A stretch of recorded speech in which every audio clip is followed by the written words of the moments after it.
So more than a dozen states are lifting stay-at-home restrictions in some capacity today. Here's ABC News' Zachary Kiesch with more.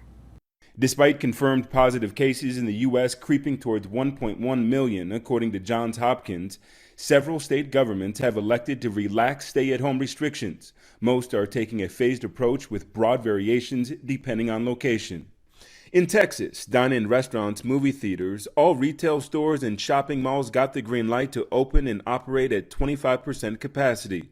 Georgia Governor Brian Kemp, who was initially praised but then criticized by President Trump for ending stay-at-home orders, today is cautioning his citizens. I'm urging Georgians to continue to stay home whenever possible. Illinois isn't expected to hit its COVID-19 apex for another 2 weeks, but it's lifting restrictions on golf courses, state parks, and modified opening of retail stores. It feels like a huge relief coming.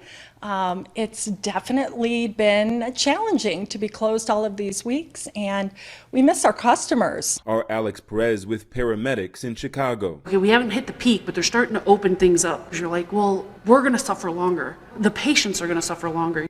On the other side, protests for better working conditions, sick leave, and compensation during the pandemic.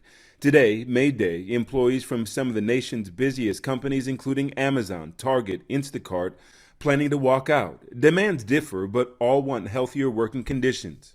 According to a new ABC News Ipsos poll, while 77% of Americans say they would return to work the day after emergency orders were lifted, only 44% said they'd eat at a restaurant, and just 29% say they'd go to a gym or health club.